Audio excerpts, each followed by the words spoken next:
Well, welcome back to the channel. I'm feeling great. Feeling really good. I hope you are too, because we are about to make my body not feel great. In fact, I feel like I need some pain in my life. I haven't had enough. Back pain, hurt fingers, scrapes and bruises. Yeah, it's time. Picked this Yukon up a couple weeks ago, and it's got a lifter tick. And I am going to go through this thing and replace the cam with a displace and on-demand deleted cam and lifters, and get this thing back to where it should have been from the factory, bulletproofed. And this isn't going to be a how-to video to just do this, so I will put a link in the description for the person that you need to go to watch it, because I'm the one watching his video to see how to do this, because this is not an easy job. It's going to be like a 20, 30-hour job. So let's get to tearing into this vehicle. Let's see if I can do it and make this thing a nice family vehicle for the kids to run for, well, a long time. One thing that helps a lot, if you guys have a lift, I know, it's a nice luxury. Take your front wheels off and then lower it down where the frame just starts touching the floor. So much easier to stand over this thing, to reach in here, than hanging over the edge. Less wear on the sides. It's just, yeah, much better. So yeah, lift. Lift is highly recommended if you've got it. All right, well, through an outrageously difficult, completely unnecessary design, I'm gonna probably be emphasizing that a lot because, you know what, no one wants to be a mechanic. Well, I take that back, there's people that do. No one wants to be a mechanic in the 21st century. Got the intake manifold off. So I see I got a grasshopper and a couple other things there. I'm gonna hit the vacuum. I'm gonna suck that out because my intake ports are open now. So that stuff can go down inside. Don't want that. This cover that they put on here has three little Christmas tree plugs, whatever you call them, in the back. And you can hardly access them. So that's why they recommend getting the intake manifold out first. Why? I will admit on my 6.2, I actually cut that whole plastic backside out so that I could just slide it out without it catching on the back of the intake manifold. Why, GM? Why? Why not make that cover just slide out? Why make it that it's hooked behind the intake manifold with clips holding harness to the back that you can't access? All right, sorry. I really need to stop doing that. Just get to work here. Just get to work. We'll get it done. All right, just got the clips off the back. I'll show you what I'm talking about. This one, this one, this one, this one are just a bear. They're an absolute bear to get off. Looks like I ripped my foam piece here. I thought it was coming out smooth, but it wasn't. It was caught on that backside of the high pressure fuel pump. That'll be okay though. That's just sound dampeners, all that's for, just because this high pressure fuel pump makes a little bit of a sound, so, which I kind of like. I'd rather hear that. But I'll put the cover back when I'm done. So anyways, those are the clips right there. On my 6.2, I think I just zip tied them to the back there somewhere. I don't know, they don't want it to rattle back here. That's why they're locking those, but what a pain. Could they not have that harness go over the top with the connector and then back down again? And you just fold either way, that'd be sweet. All right, let's go.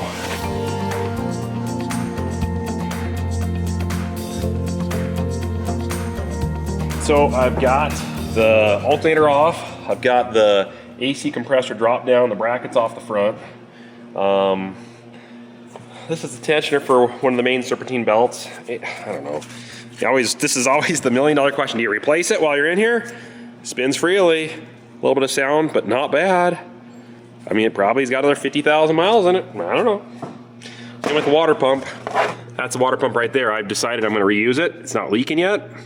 I figure the time it can take me to get this water pump out, I don't have to do all this. I'm better off just leaving it and running until it starts leaking or fails, then replace it. Just like the high pressure fuel pump in the back. It's a chore to get to that thing. They're good for 150, 200,000 miles, what I'm told. They're kind of hard to diagnose at first when they start failing, but I don't know. I haven't ordered one. You know, it's more bucks. But has it got another 100,000 miles in it? It might. The injectors in this thing were supposedly done 3,000, 4,000, actually not even that, 4,000 miles ago, maybe three, something like that. So it's got new injectors, but the fuel pump, got to figure that one out. Do I replace it or not? I haven't decided. But yes, the question, replace or not replace? Spins pretty good. I say leave it.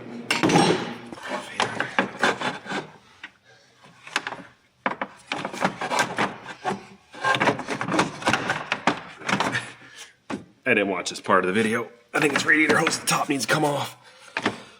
Let's find out. Actually, I think I got it. There we go.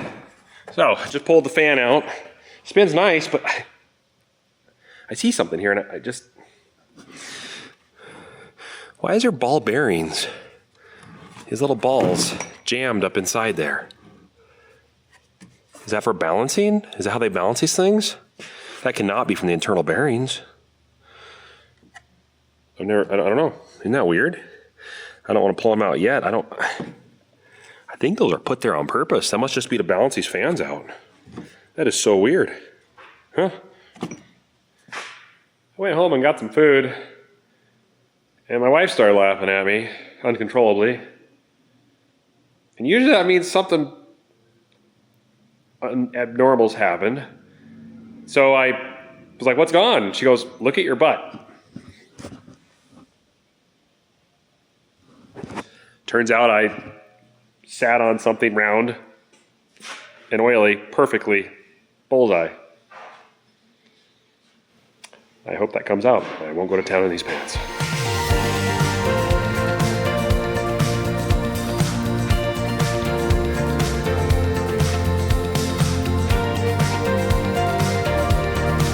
I'm going to talk a little bit about the DoD AFM, Displacement on Demand Active Fuel Management System. That's why I'm doing all this. Yes, the engine runs. Yes, it's got good power. Why am I doing this? For those that may not understand the system. In the early 2000s, GM started experimenting with a system that could deactivate cylinders, so it wouldn't inject fuel into the cylinders, it wouldn't have a spark, and the valves themselves would remain open so there wasn't compression stroke, so that way that cylinder wasn't a dead cylinder or creating resistance to the overall engine operation. And you could take like a V8 and turn it into a V4, almost. But, you know, and theoretically get better miles per gallon. That's basically all you get. Less power, miles per gallon. So they implemented them about 2007, really started going hard in their V8s and the 5.3s, the 6.2s. I don't think the 6.0s had them for a while. Anyways, with my limited knowledge, basically, if you own a GM vehicle and it's got a V8 in it, and it's not the small 4-point-some liter or the 6.0, there's a pretty good chance it's got active fuel management system or a DoD. The one difference is, I think displacement on demand is where it shuts off 4 of the exact same cylinders every time on one side. Active fuel management is it can pick and choose which ones to turn off. And so you're cruising down the interstate, you don't need all your cylinders running, shuts it down to 4. All driven by the EPA, forcing mandates for GM to try to meet efficiency standards. I understand their hands were tied to an extent. These engines don't have an EGR, so I think that's one reason they were able to get around that. Exhaust gas, let's just say reuse. That's not reuse. It's another word for it. Basically, you're taking the exhaust out of the engine and pumping it back into the engine again to get rid of some of the pollutants, so it hopefully burns it again. Kind of like inhaling your own gas, if that makes sense, to let your body process it again. Pretty gross. Yes, engines think the same thing. Terrible system. So all this system does is create a headache for mechanics.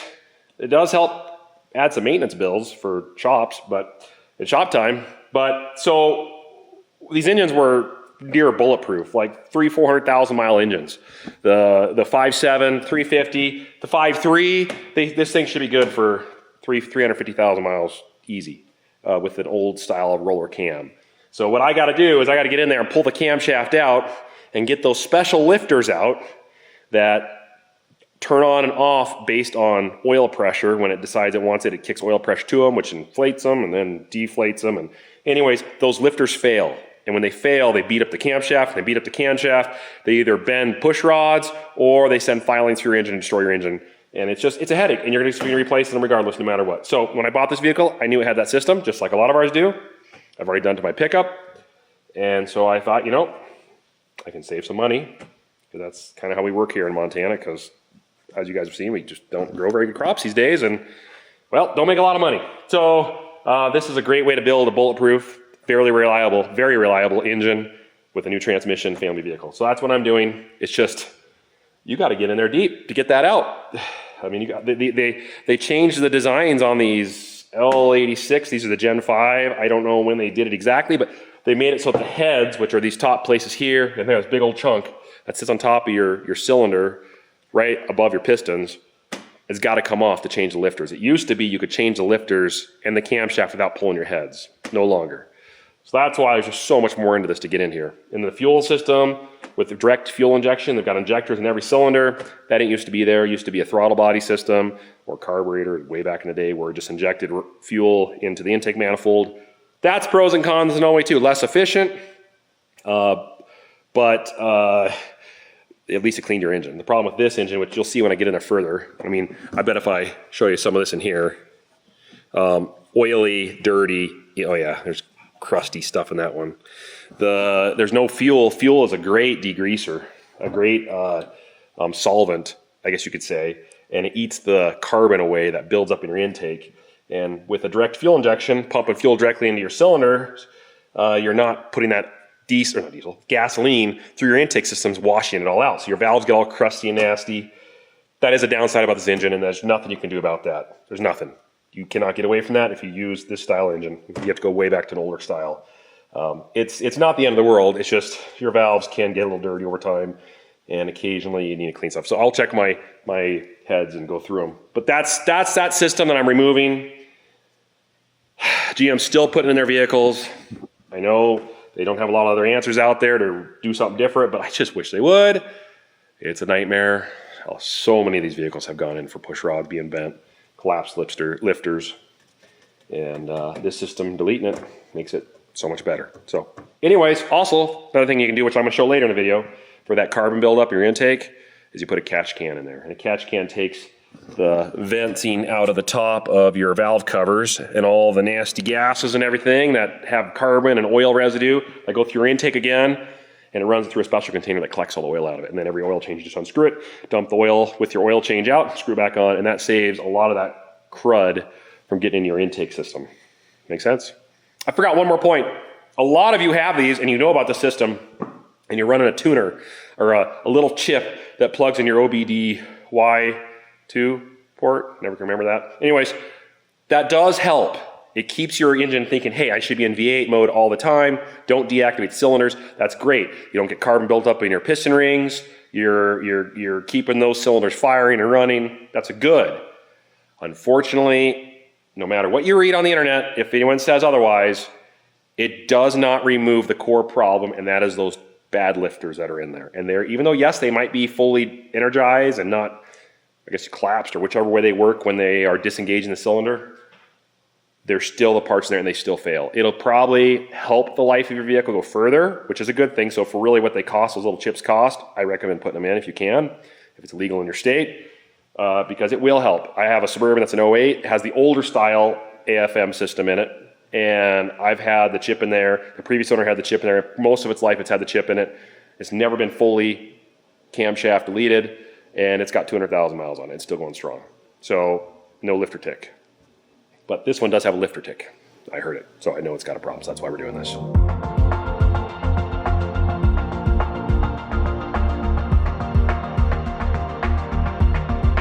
Valve covers are off. My high pressure fuel lines are off. These are time use. I'm so tempted just to use them again. I mean, they look like they could be used again, but you know what? They say don't. So it's like 60 bucks. Maybe it's 100 with both combined. I don't know. You just put new ones on. All spark plugs are off. I've basically got the heads, I think, fully disconnected from the exhaust manifolds. In the video I was watching, he actually takes the exhaust manifolds off and out with 3 bolts on each of the downpipe. I've heard you can do it without taking those off. You pull them to the side. I might have to take all the spark plugs out because they kind of hang out a little bit. I haven't decided yet on that. I'll figure that out. But what I got to do now is I got to get top dead center on the first cylinder. So this is cylinder number 1. I got to take the spark plug out, rotate the crankshaft right here until I see this piston go all the way up to the top. And while it's doing that, I need to see the intake open and close and the exhaust open and close. And right as one of those is closing and the piston's at the very top just about before it goes back down, that's top dead center. I should take this hose off too. I just push this in and lift up. It's easy, easy, easy peasy. Yeah. There. So when I get that done, then I think, because the easiest way to know if this thing's on top dead center is when the valves indicate it. Then we let the engine sit. I put markings on the flywheel, or I guess that's the harmonic balancer, or if they even call it that anymore. And and make sure know where top dead center is, and then I think I can start taking head studs out and pulling the heads off. And then I'm getting really close to getting where I need to be in business. And then I gotta take the timing cover off the front. Gotta take this, whatever they call that body off of the cam to get inside so I can see the cam. Gotta take the high pressure fuel pump out. And then when we rotate the chain and the engine, I'll be able to know, after I've got it marked so I know where top dead center is, I can mark the chain, mark the camshaft, get it all figured out, and then take the chain, take a tensioner off the chain, take the chain actually off the camshaft, and then I'll be able to pull the camshaft out, and then pull all the push rods out. Of course, I'm going to disassemble all of the valve assembly, valve springs. I'm actually going to do while I'm in there, because you know what, I like bulletproofing things as far as I can. An issue that is rare on stock setups, but it happens, these valve springs can break. Typically, if you're running a higher performance cam, that's when it happens, is what I'm told. But my brother had it happen in his 6.2. I know it's a different engine than the 5.3. And when it breaks, it drops the valve possibly into the piston and destroys your cylinder like it did my brother's. So for insurance, I bought all new springs that are updated, that are supposed to be better in these 2015 series. And then two, the roller or needle bearings that are in these rocker arms have a tendency to shed needles down inside, and they can destroy your engine. So I'll be taking all the rockers apart and putting actual bushings, brass bushings in place. They're typically for high performance engines that wrap 9,000 RPM, whatever those crazy performance engines are. But for my setup, it'd be great. 6K all day long, no problem, and no needle bearings dropping down inside your engine.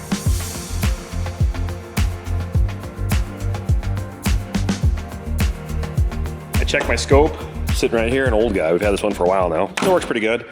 And pistons at top dead center, exhaust is just about to start opening.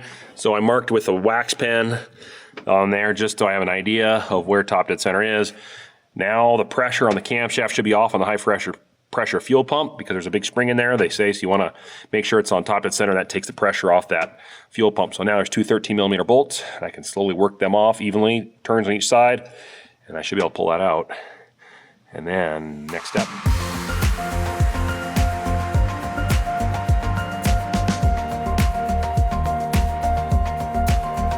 Here's the high pressure fuel pump. There's a spring they were talking about. Tension was off, so that's good. I'm on the right track. I just took off my first rocker arm. It's on cylinder number 1. It was, I'm checking for the loose ones. So ones that are loose. This one's tight, obviously. It's on a compression stroke, so I'm not gonna do that one. Actually, no, sorry, that's not a compression because it's opening the valve up. That's the opposite. But the compression strokes are these. So I will take off the push rods and rockers, and I will keep them in order. Though I am going to go through and, like I said, and change out those from needle bearings to bushings. But I'll lay them in here. So this is number cylinder 1. That whole bank will go that way. Then the passenger side will start here, go that way. And I'll keep this nice and closed until we're ready to reassemble. Makes sense? Let's keep rolling. All right, I believe I'm to the point of head removal, at least on the one side. So I'm going to follow the torquing sequence, the order that you do to torque the head bolts down, the head studs. And I'm going to turn them all like 90 degrees to roughly 100 degrees. One turn each one all the way through, and then come back through again, maybe do it one more time, and then take them out in that same order. Supposedly that'll slowly ease the pressure off the head so you don't get any warping. It's unlikely you'll warp, but there's always that possibility, and why ruin a good head when it just takes an extra step of going through it all. It's going to take a little more time, but we'll get it done. So let's start untorquing this thing. Get her off so I can see what it looks like on the inside. Oh yeah, and then replace all the springs, clean up the heads, and put the new bushings in the rocker arms and all that good stuff. Let's go. All right, let's see here. That's head stud number 1. Turn a little bit. There we go. 90. Oh man. Okay, so nothing bad yet. I might be doing something not very smart. The head studs on these, I for whatever reason, I'm sure there's a reason, they'll tell you. Out of all the head studs, they're 15mm, they made one a 13mm hex head. And I cannot find a 13mm in this entire shop. I found an Allen wrench, like that, but not one that fits a 1/2 inch breaker bar like this. We've got two 12s, we've got two 14s, no 13. Now I've got a 1/2 inch that fits pretty tight, but it's a little bit of slop in there. And I just, oh, that would be a bad day if I rounded that thing off. It's right down in here, right down there. Went to town, nobody's got a 13. Checked all the auto parts stores. I could order one, it'd be here in a few days, like a week. I could drive an hour to the nearest city and try to find one. Or I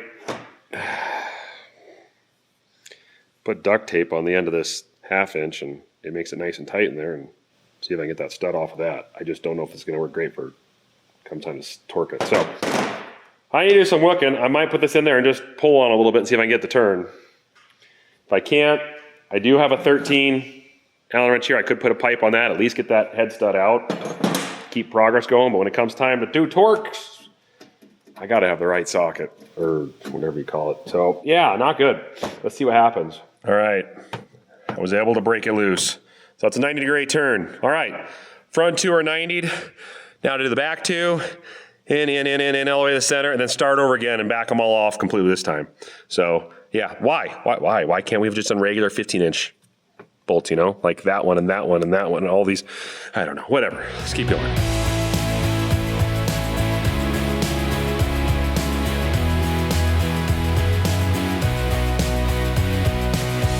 There it is. Worked. We're in business. Got it out. Didn't strip at all. When it comes time to put it back together again, though, I'll hopefully have the right tool. But tape serves its purpose now and then. All right. Let's see if I can lift this head out here. I left the spark plugs in it. Probably wasn't smart, but I did. I might break one of them off. I don't know. I'm gonna need to get up in here, I think.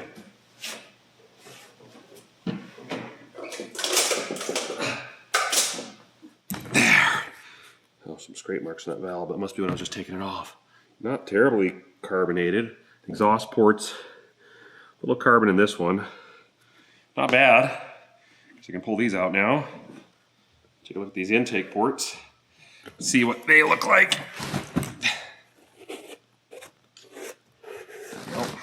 Oh, gross.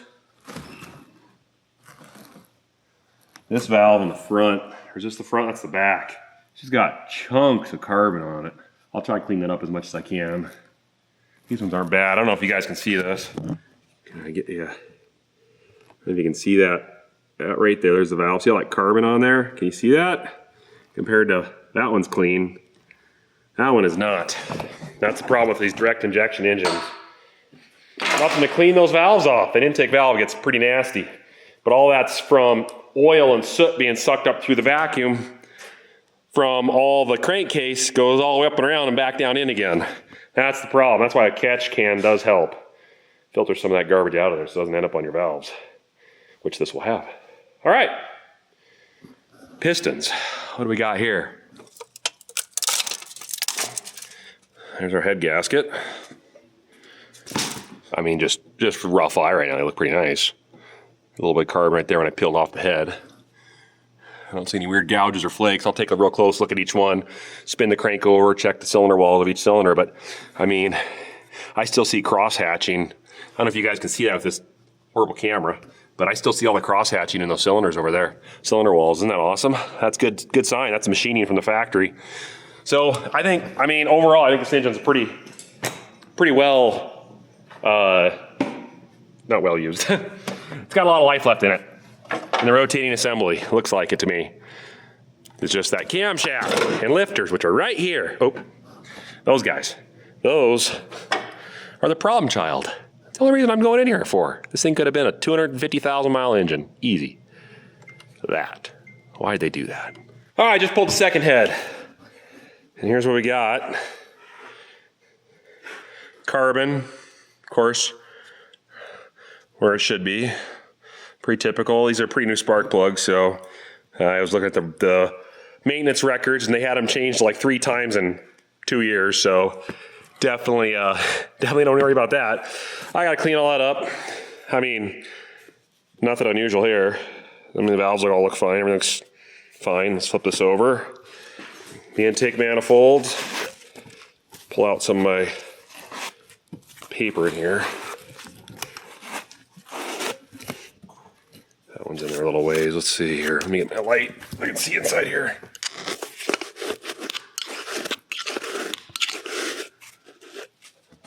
Definitely carbon. Not like that one that has that chunk on it. Oh, there we go. That one's pretty bad too. It's amazing the difference in the, what cylinder is this? This is the front, that's the back. So the two back cylinders, why is that all gold looking back there? That's interesting. Now let's take a look at the pistons.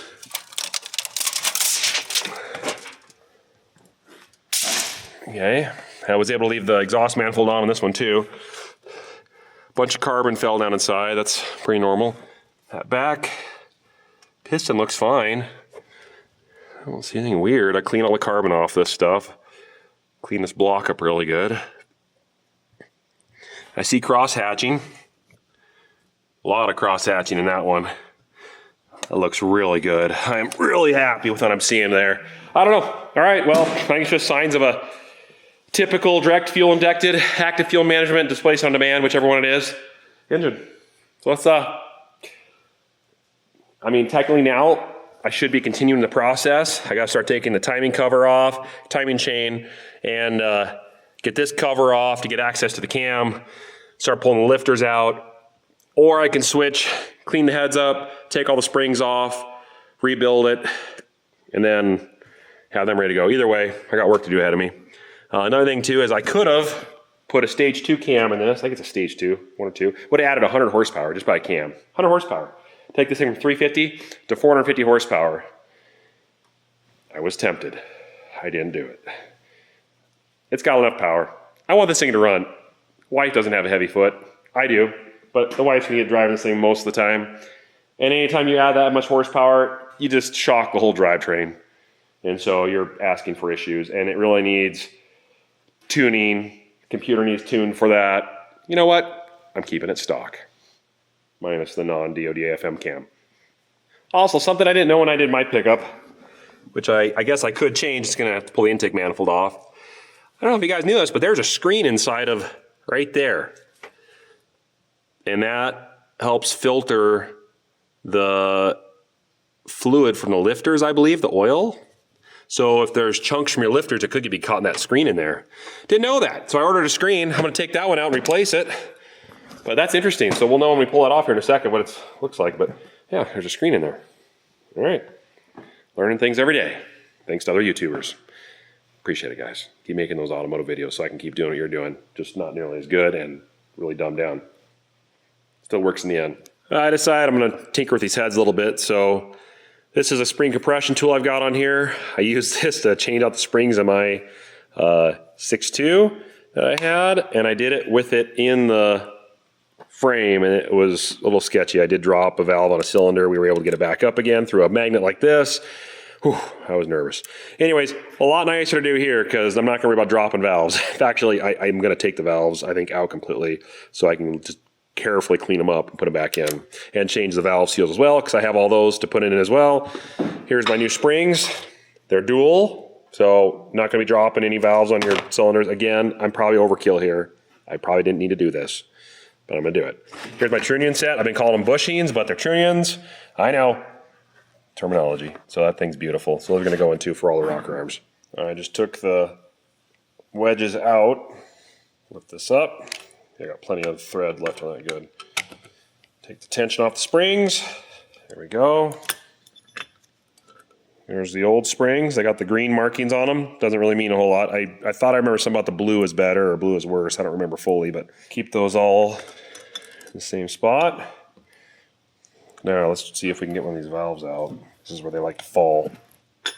All right. You set the intake. That's the crud I was telling you guys about. Look at that. Isn't that nasty? Oh. Wow. Okay, yeah, I'm gonna clean that up. Check out the exhaust, should be pretty clean because that's got hot exhaust gases burning off all the crud coming out of there. Yeah, it looks good. No problem there. And the valve seals are pretty easy to change out, so that's good. Let's move it. Go through this. I soaked this valve in some solvent for a little bit. I got a plastic pick here. I'm just trying to break off that carbon that's built up, the chunks off like that. Fortunately, the rest of them didn't look that bad. It was mainly this one. I always wonder, why does one so much different than the rest of them? I'm not touching the seating edge there. I definitely don't want to touch that. I just don't even want to touch it. But when I get the chunks off this, then we'll wipe this off. It's getting better. Drop her back in the solvent. Let it soak a little more. How's the exhaust doing? This thing doesn't take much. I just need to wipe this one down. A little soak and a wipe down. I bet the exhaust is gonna be ready to go back in. Oh yeah. Yeah, doesn't need much on that one. So when I had my 6.2 done, my 2015 GMC Sierra with the 6.2, I had all this taken to a shop and they did the whole soak the head, machined it, everything. I mean, it was done right, done well. I'm trying to do it cheaper this time around. But one thing that happens, I just happened one day to change my spark plug on my #1 cylinder for whatever reason, and it was just covered in carbon. I was like, what is going on? White carbon. Fought it, kept changing spark plugs every like 400 or 500 miles just because I was getting so worried about it. I scoped my cylinder and it was getting nasty in there, and I'm like, oh no, what is going on? And I thought maybe I had a leaky head gasket, and basically through a lot of trial and error and search on the internet, basically the conclusion was your valve seal was bad. I didn't change those out. The shop that I had taken to just reused the originals that were in there. I guess I didn't have any from the use. I don't know. We just never did it. We didn't change springs then. So it might have been me that damaged it at one point. I have no idea. But the little spring was damaged at the top, and it was leaking oil, sucking oil in from your valve assembly down into, well, your valve assembly, your rocker arms, all that, down into the cylinder, and that oil was then being burnt and turned into carbon, and it was attached and everything. It could have been bad for that cylinder. I think eventually it would have destroyed it. So I did replace it and got a new valve seal in there, and it fixed the problem. So just so you know, if that ever happens, just got to really thoroughly make sure that seal was not damaged. That little rubber at the top there with that spring that keeps the tension on the valve. Yeah, that's why nice new ones. It's the way to go when you're doing this. So anyway, something to think about. I found out the hard way, but didn't destroy my engine. We're good. Carbon over time breaks down with the engine running. Now it's clean and not getting extra oil in there. So yeah, you wouldn't think that much oil. Just a little teeny bit getting through there would do that, but it did. I did get a brass brush here. Brass is supposedly a little better for being safe on these things, so I bet this will work great for cleaning this off. I think it will. Keep working like that. A little bit of carbon right here.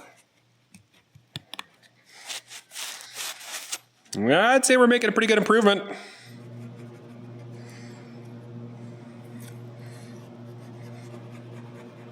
I think I'm good. About as clean as I'm going to get it. Valve honestly looks pretty good. So we're just going to put it back in. I'm going to pick a little oil. I'll put the new valve seals on. This oil just so it helps it slide through the valve seal. I'm going to slide it up inside. Let's see, here we go.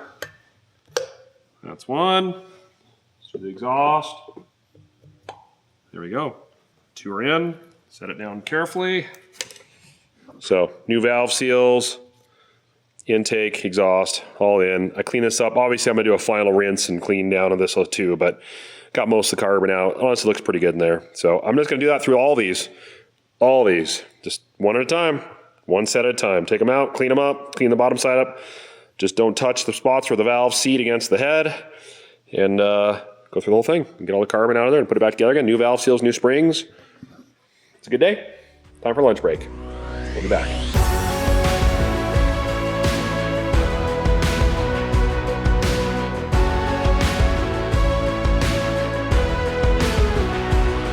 All right, I think I have one fully assembled here. So there was quite a bit of carbon in and out, but I got most of it cleaned up. I just carefully worked around the injector ports just a little bit. Like I said, those are supposedly pretty new injectors, so we left them. Spark plug holes cleaned up. Cleaned the face up with a razor blade, and then Scotch Guard, or Scotch Brite, aggressive, what is that? I don't know what that stuff is. Whatever it is, having to do something. Scrubbing pads, these green things. And kind of work the head of this a little bit. Put a straight edge on it, looks nice and true. A couple spots I might, oh no, that's just that discolorization of the aluminum. It looks like there's stuff on there, but it's not. I take the razor blade across it. It's just darkened, maybe a little stain in the aluminum or something, I don't know. And then went through the exhaust ports, cleaned them up. Of course, all the new springs are in with the new valve seals. They look fine, the originals, but got new ones, so I put them in. So I'm gonna put this somewhere nice and clean, and then we do that one.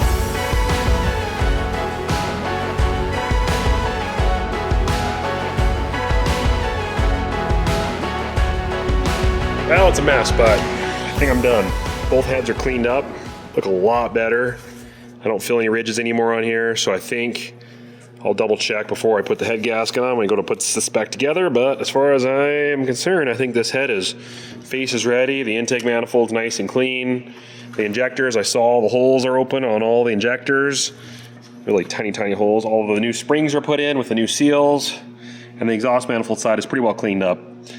So I got the other one in the office. We'll keep that out of the dirt and grime while I get the rest of this. But now I got to start this process again, which I've been kind of dreading. And that's pulling the timing cover off, the harmonic balancer, and getting that timing chain off. Taking the cam out. Got to take that cover off. That won't be bad. Then get the lifters out. And then I got to go through and clean up the block. So that way the head gasket will have a nice place to seat to. So I got to take that dowel out right. There's a dowel right there. I got all the other ones out, but I got to take that one. Actually, no, I take the back. That can stay. I need to put the other dowels into this block. So that way that holds the head gasket in place when I put the head on. Oh yeah, one step at a time. I don't know how many hours I'm in now. Probably a good 10. I'd say 10 hours in probably. Yeah, I bet I got 10 hours into this right now. So 10 hours in, and I've got the heads ready with new springs and seals and everything down to almost the cam. So I guess I still have to do these, swap all those out with the new tuning set. So that's another step I got to get done. Taking the radiator out, and you can see it's fairly plugged the top, but look at all that crud down there between the condenser and the radiator. Grasshoppers and leaves. And we'll get all that cleaned out. Okay, now to find out what everybody's question is, how are the lifters? The tick I heard, I think it was this cylinder. So I just took the bolt out. If I can grab it, see it's kind of oily. There we go. The lifter stuck right down there too. Okay, those don't look bad. Well, so far I am not seeing evidence of a chewed up lifter, or I haven't looked at the cam real close, but let's check these ones out. Maybe I was hearing the tick back here, or maybe they're not bad. Yeah, those rollers look good. That one looks pretty good. There we go. That one looks good too. All right, well that's a good sign. Well, maybe I was just hearing things, but they don't sound very bad. They're not wore out. These lifters are actually in pretty good shape from what it sounds like. Still a faulty system, still bulletproofing it. I just may not have needed to do this, but I know for a fact, when I took this thing out for a test ride after I bought it, I got it warmed up. It was not the ejection pump, high pressure fuel pump. It was a tick, tick, tick, tick, tick, tick, tick, tick. It was on this side, and it went away when you gave it a little bit of gas, came back when it was idling, and didn't do it when it was cold, which means it only did it when the oil got thin and warm. So one was sticking, but let's do the other side. Man, so far these are looking pretty good. And you know, part of me is like, oh, I just spent a couple extra grand and a couple days of work, change this out for nothing. And then that part of me goes, no, this is awesome. I'm glad I'm finding this. Because that means that finally this didn't go through the system, and I'll bulletproof it. So it's a win-win minus work and money, right? So I was wrong on that. I had the wrong. The springs are the DOD lifters. You can hear it. I mean, it's not gone, but that one's probably the worst. So, yeah, they were working their way to the grave. Just a matter of time, but no damage to the cam so far, which means I didn't have filings go through the system, which means my main bearings and rod bearings and camshaft bearings should all be excelente, which is great.